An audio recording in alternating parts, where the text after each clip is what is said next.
Assalamualaikum semuanya. Kami mahasiswa Universitas Mitra Bangsa. Di sini ada saya Citra Diana, saya Muhammad Ibnu, saya Faris Firdaus. Di sini kami akan membahas apa itu kepemimpinan.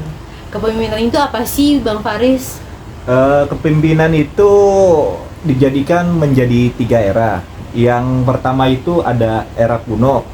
Jadi era kuno itu berfokus pada kekuasaan absolut seperti kerajaan dan kekaisaran. Terus yang kedua itu kita ada yang namanya era revolusi, di mana kepemimpinan sudah mulai orientasi serta produksi. Munculnya teori manajemen ilmiah dari Frederick Taylor.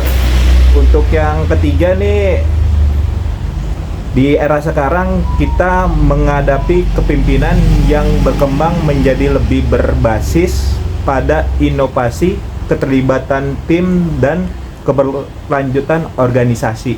Oke. Nah, menurut Peter Drucker 1999, pemimpin merupakan seseorang yang memiliki pengikut.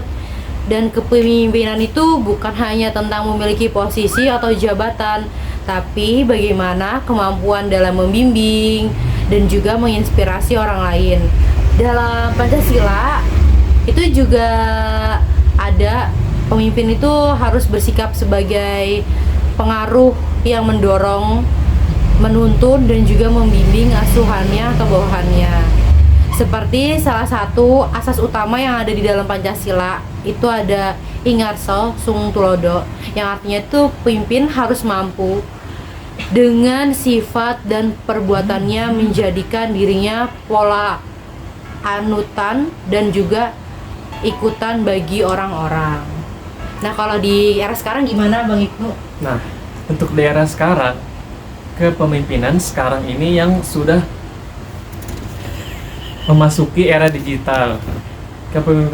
Kepemimpinan mendepankan kerjasama dan kepemimpinan yang berlanjut yang berorientasi pada keberlanjutan sosial, lingkungan, dan ekonomi, mampu beradaptasi pada perubahan yang cepat dalam lingkungan dan organisasi. Nah, di sini kita membahas kepemimpinan demokratis. Nah, di sini kita akan membahas kepemimpinan. Dari semua kepemimpinan kita akan membahas kepemimpinan demokratis. Nah, kepemimpinan demokratis yang biasanya ada di lingkungan warga ya, Bang. Biasanya apa itu? Seperti RT. kita kasih contoh Pak RT ya. Nah, demokratis itu termasuk gaya kepemimpinan yang mengutamakan partisipasi dan juga musyawarah. Pemimpin juga tidak otoriter, tapi justru terbuka terhadap masukan, saran, bahkan kritik dari warganya. Bagaimana sih cara kepemimpinan demokratis yang dilakukan oleh Pak RT di lingkungan warga? Jadi untuk tugas utama Pak RT ya sebagai pemimpin demokratis itu biasanya yang saya tahu ya, yang pertama itu menampung aspirasi warga, dan Pak RT jadi pendengar yang baik. Ketika ada masalah, warga bisa curhat atau diskusi bersama tuh misalkan. Terus yang kedua itu biasanya Pak RT itu mengambil keputusan bersama, misalkannya saat menentukan anggaran kegiatan 17-an Agustus. Pak RT mengajak warga untuk rapat dan mengambil keputusan bersama. Oke, musyawarah gitu ya, musyawarah Pak? kayak gitu. Terus yang ketiga, mendorong partisipasi aktif. Kepemimpinan demokratis bukan berarti warga hanya menyumbang ide, tetapi juga terlibat langsung dalam kegiatan seperti contohnya kerja bakti atau ronda malam. Berarti kepemimpinan demokratis dalam organisasi RT itu sangat dekat dengan warga dan juga sangat terbuka menerima saran ya. Betul. Dan juga ada musyawarah.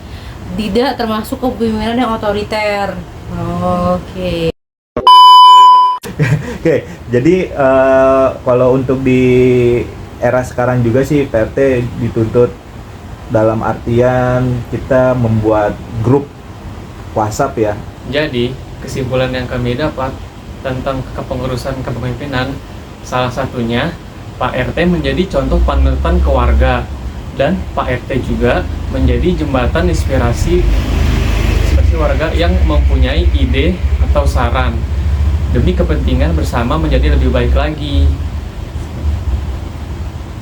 Nah, seperti tadi yang kata Mas Ibnu beritahu kesimpulan kali ini. Jadi untuk video hari ini kita tutup sampai di sini ya. Cukup sekian dari kami. Jangan lupa like, komen, dan subscribe. Bye bye.